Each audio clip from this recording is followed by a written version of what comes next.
우리 옆에 계신 분하고 함께 인사 나누겠습니다. 사랑하고 축복합니다. 사랑하고 축복합니다. 네, 한 번 더 인사하겠습니다. 오늘도 은혜 받는 예배 되십시오. 오늘도 은혜 받는 예배 되십시오. 네, 감사합니다. 5월은 가정의 달이라고 하지요. 그래서 이 가정에 있는 많은 사람들을 기억할 수 있는 기념일들이 참 많이 있습니다. 5월 1일은 노동자의 날로 시작했고, 그리고 5월 5일 되니까 어린이날이었고요. 또 5월 8일 되니까 어버이날이더라고요. 그리고 또 조금 지나면 이제 15일은 스승의 날이죠. 그리고 이 5월 달에 성년의 날도 있습니다. 성년의 날이라고 해서 19살 이제 먹은 친구들에게 이제 성년의 책임을 다시 한번 일깨워주는 날인데, 보통은 세 번째 월요일 날, 세 번째 주가 지난 월요일입니다. 그러니까 올해는 20일이 됩니다. 그리고 21일 날은 부부의 날, 둘이 하나 돼가지고 21일 날을 부부의 날이라고 합니다. 근데 이렇게 저렇게 보니까 이 5월 달에 이 여러 가지 기념일들이, 특별히 가정과 관련된 여러 가지 기념일들이 있어서 한편으로는 또 그런 생각도 있습니다. 뭐 이런 기념일들이 이렇게 많아가지고 어떻게 보면 돈이나 나가지 뭔 이런 걸 다 하냐, 이런 생각을 하는 분들도 계시는 것 같아요. 근데 한편으로 보면 분명히 그런 부분은 있습니다. 무슨 이렇게 상인들의 여러 가지 이런 상술 때문에 만들어지는 일들도 있지만, 또 이렇게 지나고 보면 우리가 그냥 간단하게 생각하고 그냥 평범하게 생각했던 것들을 다시금 한번 돌이켜보는 그런 기회가 되기도 합니다. 특별히 어버이날 되면 저는 늘 그런 생각이 듭니다. 어버이날, 오늘도 어버이 주일이어서 이렇게 꽃들을 드렸는데요. 사실은 이제 어버이날 되면 이렇게 좀 찾아뵙고 그래야 될 분들이 많은데, 사실은 이제 돌아가신 어머니 아버지가 자꾸 생각이 나요. 아무래도 그렇지 않겠습니까? 근데 아버지 어머니를 생각이 나면 꼭 늘 죄송한 마음이 있어요. 특별히 저는요, 참 불효자였습니다. 왜 불효자였냐면, 그 별것도 아닌데 있잖아요. 꼭 이렇게 목회를 시작하면서 어머님이 아마 시골에서 홍성이라고 하는 곳에서 처음 목회를 시작을 했는데, 그렇게 못 믿어오셨던가 봐요. 못 믿어오셔가지고, 종윤아, 오늘은 예배 잘 드렸냐? 새벽 기도 안 빠졌냐? 그리고 기도 많이 했냐? 뭐 이러면서 이제 꼭 주일날 지나고 나면 월요일 이렇게 전화를 하셔요. 그럼 월요일 날은 좀 목사가 좀 쉬는 날이기도 하고, 그러고 싶은데 전화가 오셔가지고 어머니가 이제 꼬치꼬치 이렇게 저렇게 이야기를 하면, 그걸 싫다고 하는 말을 할 수는 없고 이제 꼬박꼬박 이야기를 하는데, 사실은 마음이 불편한 거예요. 왜 불편하냐면, 내가 뭐 어린애도 아니고 다 커서 결혼도 해가지고 이제 애 아빠가 됐는데 전화를 하셔가지고 이거 했냐 저거 했냐라고 이야기를 하면 그게 기분이 좋겠습니까? 그런데 그래서 있잖아요. 그래서 제가 사실 나쁜 생각까지 했어요. 어떤 생각까지 하냐면, 내가 목회하는데 제일 무거운 짐은 교인들 짐이 아니고 저 어머니 짐이다, 이제 이렇게 생각을 할 정도로 그런 생각을 했는데요. 그게 얼마나 악한 생각이었는지는 얼마 안 돼서 제가 처절하게 깨달았어요. 어머님이 갑작스럽게 돌아가셨거든요. 어머님이 돌아가시고 나니까 속이 시원해야 되잖아요. 짐을 덜었으니까 마음이 편안해져야 되잖아요. 편안해지기는커녕 가슴 한켠이 허전한 거야. 너무너무 허전하고 막 밀려오기 시작하는 게 뭐냐 하면, 이제 누가 나를 위해서 울어주나, 누가 나 위해서 울어줄 사람이 없구나, 이런 생각이 드니까 그러다가 이제 아버님도 얼마 안 되셔서 이제 돌아가셨거든요. 그러니까 이제 어버이날 되면, 5월이 되면 그 어머니 아버지가 생각이 나는 거예요. 저는 그렇지만 또 동생들이 있으니까 동생들하고도 야, 어떻게 어버이날 지내냐 이렇게 얘기를 해보면, 그러게 말이야 오빠 이러면서 이런저런 얘기를 하다가 결국 하는 소리는 그 소리예요. 뭐냐 하면, 그래, 철들 때는 아버지 어머니가 안 계시더라. 철들기 전에, 생전에 한 번이라도 더 찾아뵙고 또 한 번이라도 더 이렇게 인사하는 게 그게 복이지. 그래서 가끔 이 어버이날 부모님 찾아뵙는 거 힘들고 어려우신 분들한테는 제가 꼭 그 얘기를 해요. 찾아가 뵐 수 있는 어머니가 계시다는 게 얼마나 복인 줄 아냐. 그 복을 복으로 알아야 되는데 그게 복이 아니라 그게 무거운 짐으로 생각하면 그것처럼 안타까운 일이 어디 있냐. 여러분, 또 자식들 문제도 그런 것 같아요. 자식들도 저는 이제 아이가 셋인데 그 셋째 아이를 이제 갖게 됐을 때 제가 태몽을 꿨거든요. 그 태몽이 뭐냐면 지금도 기억해요. 뭐냐면 집채만한 황소가 막 뛰어오는 거예요. 막 뛰어오는데 저게 우리 집으로 들어올 것 같아요. 우리 집으로 들어오면 집안이 박살날 것 같으니까 그 뛰어오는 그 황소 때문에 노심초사하며 걱정하다가 깼어요. 걱정하다가 깼다고. 아니나 다를까. 그래서 이놈이 이제 저희 집에 태어나고 난 다음에 한바탕 막 회몰아치기도 하고 뭐랬죠. 근데 생각해 보니까 그래요. 자식들이 내가 키우는 게 아니더라고요.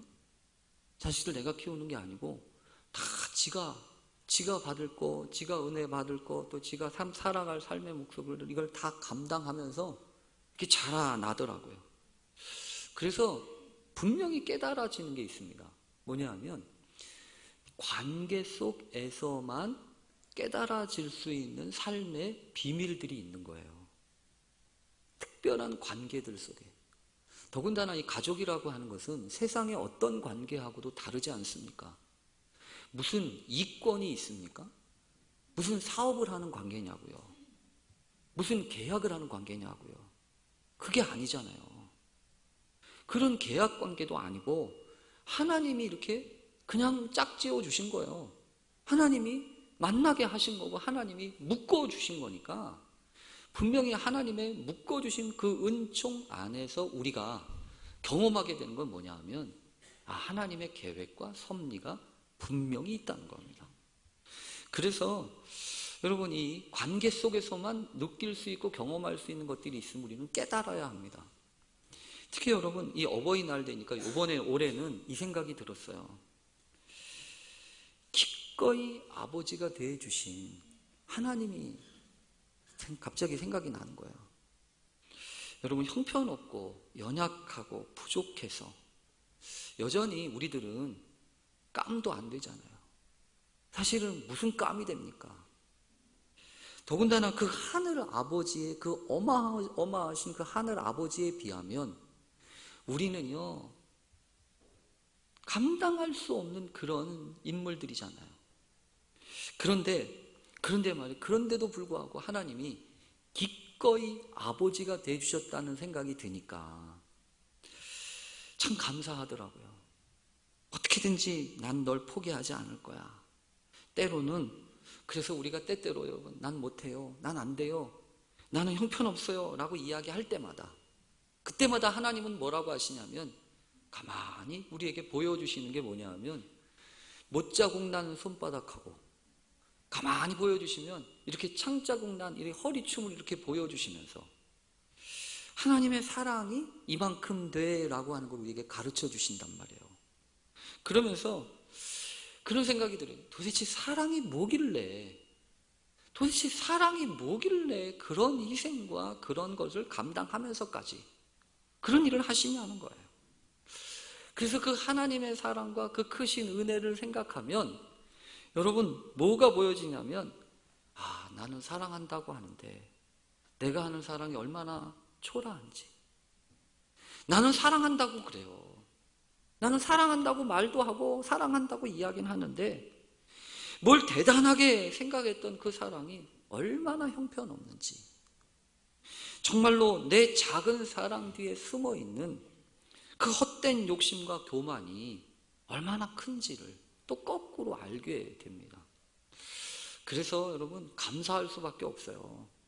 이런저런 관계들을 생각하면 내가 선택할 수 있어서가 아니라 내가 선택할 수 없어서 감사하고 그 안에 하나님의 계획과 섭리가 있음을 믿고 감사하게 되는 거고, 우리를 그 관계 안에 있게 하신 하나님의 은혜가 너무너무 감사합니다. 여러분, 분명히 그렇습니다. 관계의 소중함은 아무리 강조해도 지나치지 않습니다.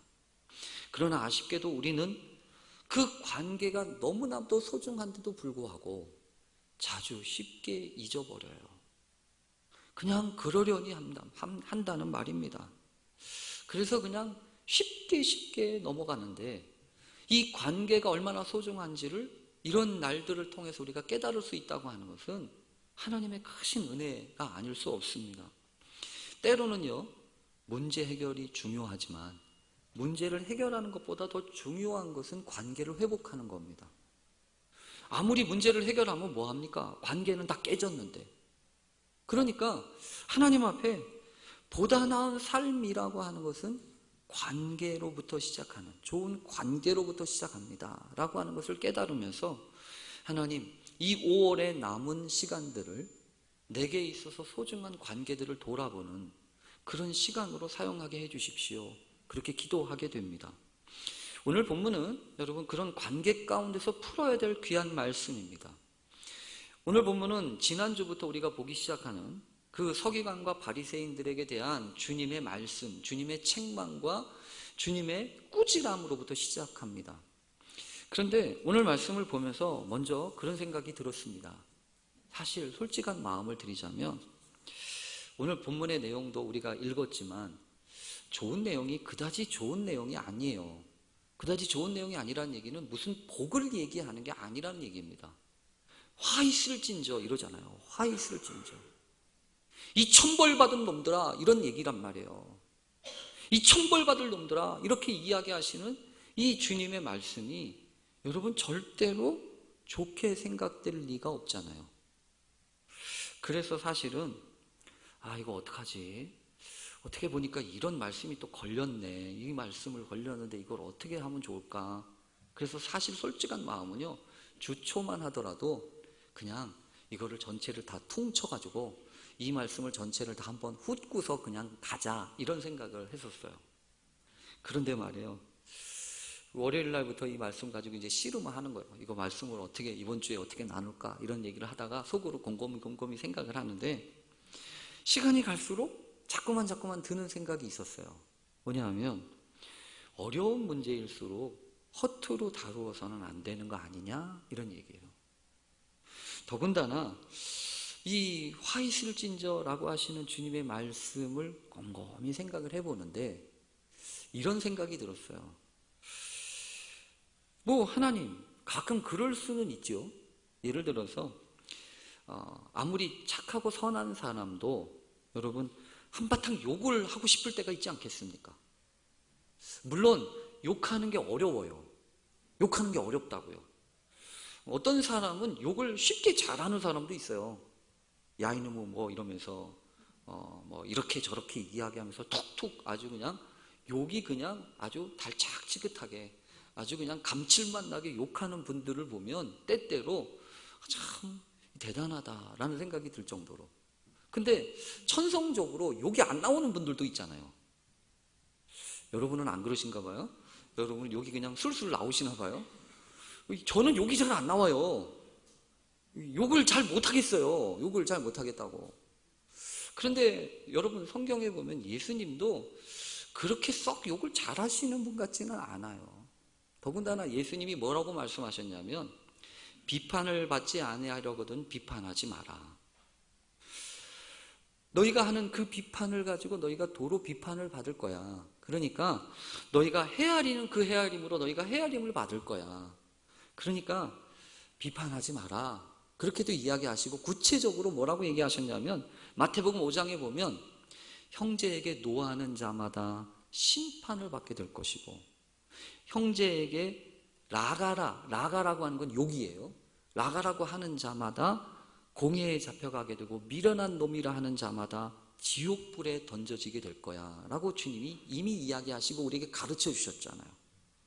근데 오늘 성경을 보니까 아니 어떻게 그렇게 화 있을진저 이 천벌을 받을 놈들아 이렇게 이야기를 할 정도로 이렇게 주님이 그것도 한 번이 아니고 한 번, 두 번, 세 번, 네 번, 다섯 번, 여섯 번, 7번. 7번에 해당할 만큼 이렇게까지 이야기를 하시냐는 거예요. 그러니까 그래도 주님 이건 너무해요. 어떻게 이렇게 얘기를 하실 수 있어요? 그런 생각을 가지고 사실은 이렇게 푹 넘어가려고 그랬던 거예요. 그런데 여러분, 오늘 말씀을 계속 묵상하는데 자꾸 그런 생각이 들더라고요. 왜 도대체 주님이 이렇게 이야기하실 수밖에 없나? 그러면서 또 하나는요, 이런 생각이 드는 거예요. 뭐가 도대체 복이고 뭐가 도대체 화인가? 그러면서 마음 가운데 그런 생각이 드는 거 있죠. 나는 내가 듣고 싶지 않은 소리를 내가 못 견디는구나. 다 사람마다 듣고 싶은 소리가 있지 않습니까? 칭찬하는 소리, 인정해주는 소리, 사랑한다는 소리, 복받겠다고 하는 소리. 그런 소리들은 귀가 솔깃해요. 귀가 솔깃하다고요. 그런 생각들은 귀가 잘 들려요. 그런데 막 뭐라고 하고, 막 뭐라고 얘기하고, 그리고 뭐 틀렸다고 얘기하고, 그래가지고 되냐고 이렇게 이야기하는 것들을 보면 사실은 힘들어요. 못 견뎌요. 참, 그리고 싫다고요. 그래서 오늘 말씀을 보면서 그런 것을 제가 인정하지 않을 수가 없었어요. 하나님, 그래요. 이제 보니까 나도 주님한테 내가 듣고 싶은 소리만 들으려고 그랬어요. 내가 듣기 싫은 소리는 내가 도대체 안 들으려고 그랬어요. 그러니까 오늘 말씀을 전하는데도 사실은 이게 힘들어가지고 듣기 싫은 소리보다는 듣기 좋은 소리를 해야지.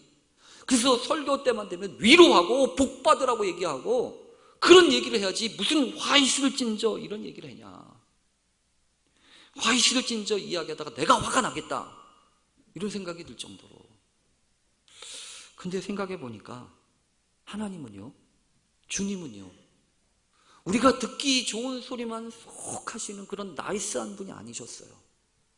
오히려 있죠, 주님은 내가 꼭 들어야 되는 소리를 하시는 분이세요. 내가 꼭 들어야 되는 소리를 하시는 분이라고요. 그냥 좋게 잘 포장해가지고 좋은 게 좋은 거지 이러면서 잘 넘어가시기에 급급하신 분이 아니란 말이에요. 여러분 기억하십니까? 내 손이나 내 발이 범죄하거든. 주님이 하신 말씀이에요. 찍어내버려라 그거. 그거 뭐하러 갖고 다니냐? 손 찍어버리고 다리 찍어버려라. 그래서 장애우로 다리 한쪽 없는 사람으로 영생에 들어가는 게 낫지 온전한 두 손 두 발 가지고 지옥불에 던져지는 것보다 훨씬 낫다 그게. 여러분 그뿐입니까? 내 눈이 범죄하거들랑 그 눈 빼버려라. 빼내버려라. 장님으로 차라리 하나님의 나라 가는 게 낫지 두 눈 멀쩡해가지고 지옥불에 던져지는 거 훨씬 낫다. 여러분 그러니까 주님은요 어떤 말씀 하시는 분이시냐면 내가 들어야 될 소리 하시는 분이에요. 그래서 여러분 오늘 말씀을 보면서 주님 이렇게 주님이 말씀하실 때에는 이 말을 들어야 되는 거군요 라는 생각이 들었어요. 여러분도 다른 사람들이 위로하고 권면해주는 소리도 들어야 되지만 오늘 말씀을 보면서 너 큰일 났다 지금 그렇게 가다가 너 망해 너 지금 정신 못 차리고 그렇게 하나님 기뻐하시는 대로 살지 않으면 다 나간다. 이런 정신 차리라고 한 이야기도 때로는 들어야 된다.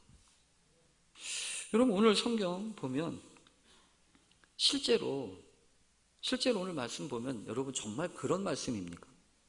와 있을진저 외식하는 서기관들과 바리새인들이여 이런 말씀이 우리 보고 저주받아라 이런 얘기냐고요.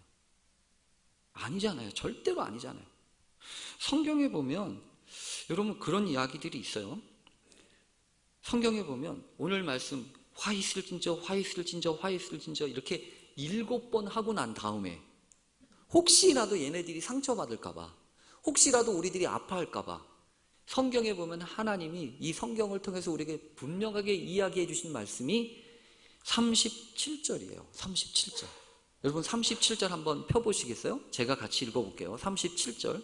23장 37절 거기 보면 이렇게 되어 있습니다.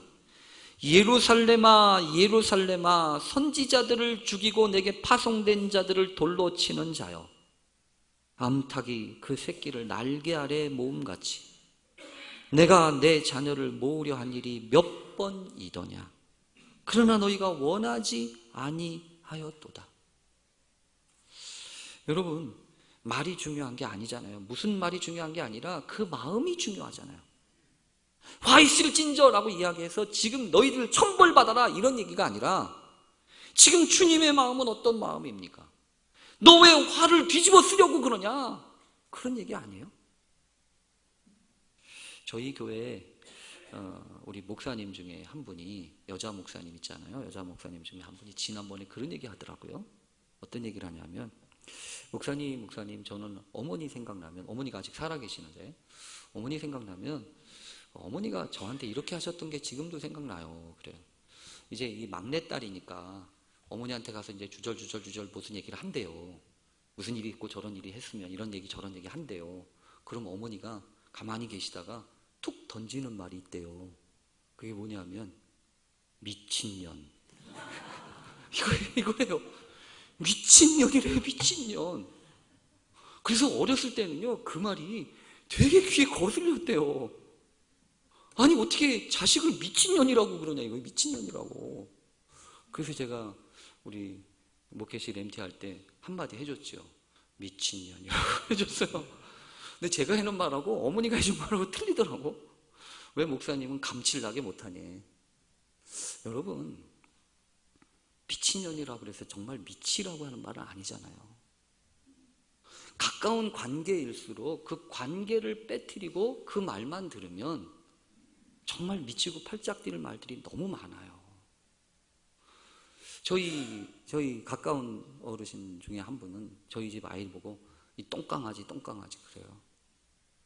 그럼 여러분, 아니 사람이지 개요? 이렇게 이야기하는 게 맞아요? 아니잖아요, 그거는. 그러니까 오늘 본문도 분명히 그렇다는 거예요. 이건 너희 천벌 받으라는 얘기가 아니에요. 에스겔 18장과 33장에 보면 하나님의 마음을 이렇게 설명하고 있어요. 너는 그들에게 말하여 주어라. 주 여호와의 말씀이니라. 나의 삶을 두고 맹세하노니 나는 악인이 죽는 것을 기뻐하지 아니하고 악인이 그의 길에서 떠나 돌이켜 사는 것을 기뻐하노라. 이스라엘 족속아, 돌이키고 돌이키라. 너희 악한 길에서 떠나라. 어찌 죽고자 하느냐? 어찌 죽고자 하냐 이거예요. 지금 그러니까 오늘 이 본문의 말씀은요, 너 그렇게 하다 죽게 생겼어 이놈아, 정신 좀 차려라 이놈아, 이런 얘기란 말이에요. 그러면서 여러분 또 하나 오늘 본문의 말씀을 통해서 우리에게 분명히 깨닫게 하시고 말씀하시려고 하는 게 있어요. 너 뭐가 복인 줄 아냐? 너 뭐가 환 줄 아냐 이거예요. 여러분 가끔 보면 그럴 때가 있죠. 처음에는 복인 줄 알았어요.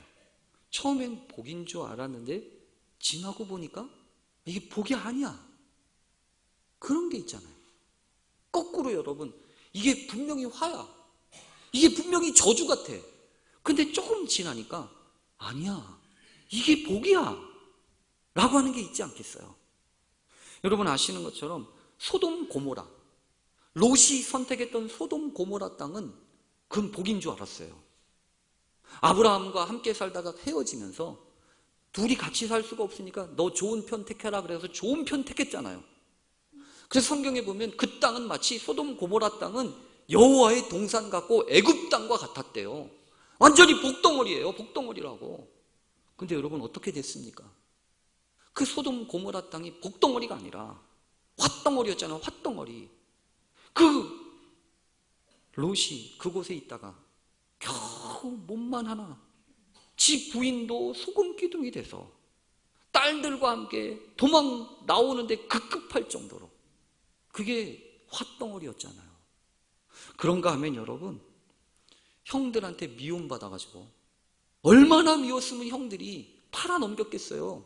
인신매매범도 아니고 팔아넘겨가지고 먼 타국 땅에 가가지고 고생을 하다가 이제 겨우 살만했는데 누명을 쓰고 감옥에 떨어져요? 웬 팔자가 이렇게 센지 웬 저주가 이렇게 강한지 얼마나 마음 아팠겠습니까? 그러나 그 요셉은 그게 복인 줄 몰랐잖아요. 그게 복인 줄 몰랐잖아요. 그러니까 여러분, 오늘 본문을 보면서 우리가 분명히 기억해야 합니다. 도대체 뭐가 화고 뭐가 복인데, 여러분은 뭐가 복입니까? 어떤 게 복이라고 생각하십니까? 건강한 거요? 성공하는 거요? 돈 잘 버는 거요? 물론 그게 복일 수 있죠. 근데 여러분, 거꾸로 건강은 주셨는데 내 건강만 챙기다가 하나님은 찾지 않아요. 성공까지 해서는 건 좋은데 그런 성공한 자리에 올라온 줄, 자기 힘으로 올라온 줄 알고 자기 옆에서 희생하고 도와준 사람들은 눈에도 안 들어와요. 돈은 많이 벌었어요. 그런데 믿음은 다 까먹었어요. 여러분, 그런 복인가요? 그게 복이냐고요? 그게 아니잖아요. 정말 오늘 본문을 통해서 우리에게 주시는 말씀, 메시지 중에 하나는요, 뭐가 화고 뭐가 복인지 너 아냐 이거예요. 복을 복으로 받고 화를 화로 받는 것뿐만이 아니라 오늘 성경이 우리에게 주는 교훈은 이거예요. 네가 생각하는 화덩어리, 네가 생각하는 저주덩어리도 내가 어떻게 하겠다는 거예요? 복으로 바꾸시겠다는 거예요. 그러니까 걱정하지 말고 염려하지 말라는 거예요. 그럼 오늘 성경에도 있지만 여러분, 그렇지 않아요? 우리는 주님이 가르쳐 주실 때까지 몰라요. 주님이 우리에게 분명하게 가르쳐 주실 때까지 모른다고. 이게 복인지 이게 저주인지 몰라요. 아까 말씀드렸던 요셉은 어떻습니까? 요셉이 아버지 야곱이 죽고 난 다음에 형들이 와가지고 그때까지 가슴에 두려움이 있어서, 이제 아버지가 돌아가셨으니까 우리 가만히 안 둘 거야 저놈이, 이러면서 벌벌벌벌 떨잖아요. 그러면서 죽은 아버지가 이런 유언을 남겼어, 동생아 미안해, 이러고 있는데 그런 형들을 보면서 요셉이요 눈물을 톡톡 흘려요. 요셉이 톡톡 눈물을 흘리면서 하는 말이 있어요. 형님들, 두려워하지 마세요. 내가 하나님을 대신하겠습니까? 형님들은 나를 해치려고 이렇게 저렇게 악을 행하셨지만 하나님은 그것을 선으로 바꾸셔서 오늘날과 같이 하신 거 아닙니까? 그러니 염려하지 마십시오. 제가 형님들을 섬길 뿐만 아니라 형님들의 자손들까지 잘 먹이겠습니다. 여러분, 하나님은 어떤 분이시라고요? 요셉이 깨닫는 거예요. 악도 선으로 바꾸시는 분이라고요. 주님은 여러분 그러신 거 아니에요? 주님은 십자가에서 저주를 다 뒤집어 쓰셨어요. 그래서 모든 사람들이 다 십자가 나무에 달린 자마다 저주받은 사람이라고 얘기했지만 주님은 어떻게 하신 거죠? 그 저주 뒤집어 쓰고 우리에게 복을 남겨주신 거 아니에요. 그러니까 몰라요, 여러분. 뭐가 저주고 뭐가 복인지 하나님이 말씀하시기 전까지는 함부로 얘기하면 안 돼요. 함부로 얘기하면 안 된다고. 복이 변해서 화가 될지, 화가 변하여 복이 될지 어찌하냐고요. 우리는 어떻게 해야 합니까? 오늘 성경에 보면 예수님이 말씀하셨던 첫 번째 사건이 그거예요. 서기관과 바리새인들을 향하여서 너희는 뭐라고 해요? 천국 문을 사람들 앞에서 닫고 너희도 들어가지 않고 들어가려 하는 자도 들어가지 못하게 하는도다. 여러분, 이게 상당히 중요한 첫 번째 메시지예요. 공연히 문 닫지 말라는 거예요. 공연히 막지 말라는 거예요. 차라리 너나 들어가라는 거예요. 너나 들어가라. 왜 너도 안 들어가고 딴 사람도 못 들어가게 막냐 이거예요. 여러분, 이 말씀 속에는 상당히 중요한 몇 가지 생각이 있어요. 천국에도 문이 있어요. 천국에도 문이 있다고. 그리고 그 문을 열어야 돼요. 그러니까 오늘날 많은 사람들이 그런 거 생각합니다. 도대체 천국으로 들어가는 문이 어디 있냐? 그리고 그 문을 어떻게 들고 가냐? 어떻게 들어가냐? 행복으로 가는 문이 어디 있냐? 도대체 그 행복으로 가는 문을 어떻게 여냐? 우리가 고민하는 게 그거 아니에요? 근데 여러분, 주님이 뭘 하시는 거예요? 너희들이 닫고 열고 그럴 수 있냐는 거예요. 오늘 말씀의 뜻은 이거예요. 내가 행복의 문이거든, 내가 구원의 문이거든, 내가 천국의 문이거든. 그러니 어떡하라는 거죠?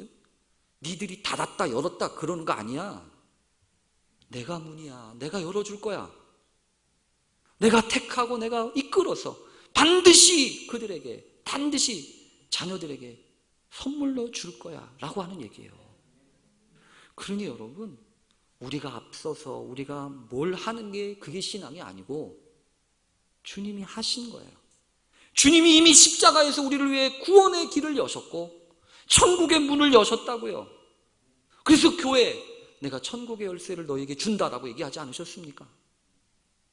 여러분, 행복의 문, 천국의 문 이미 우리에게 주어졌어요. 그러니 어떻게 하라는 거죠? 남 핑계 대지 마세요. 남들이 내 앞길을 막고 있다고 얘기하지 마세요. 남들이 막고 있는 게 아니라 내가 닫고 있는 거예요. 아니, 내가 막고 있는 거라고요. 오늘 말씀을 보면서 하나님, 그렇습니다. 내가 보게 여는 사람이 되게 해주세요. 내가 닫혀진 기도의 문을 열게 하시고, 내가 닫혀진 전도의 문을 열게 하시고. 여러분, 이스라엘 백성들이 약속의 땅 들어갈 때 열었던 문들이 있잖아요. 요단강을 열어요. 여리고성, 굳게 닫힌 여리고성을 열어요. 다 어떻게 열었죠? 자기들의 힘으로요? 아니잖아요. 믿음으로 하나님의 말씀을 짊어진 사람들이, 제사장들이 앞장서서 요단강의 요단강에 발을 담글 때 또 아무 소리 없이 하나님이 도르라고, 주님이 도르라고 하니까 한 바퀴, 두 바퀴, 세 바퀴, 일주일 동안 꼬박꼬박 그 돌고 하나님의 말씀으로 외치기 시작할 때 문이 열리잖아요. 강이 갈라지잖아요. 오늘도 우리에게 그런 은혜가 있는 줄로 믿습니다. 하나님, 내가 올해 닫혀진 관계의 문을 주님의 은혜로 열게 해 주십시오. 그래서 은혜의 통로가 되는 그런 사람들이 되게 해 주십시오. 그렇게 그 은혜를 누리는 저와 여러분 되시길 간절히 축원합니다. 아멘. 기도하겠습니다. 하나님 아버지,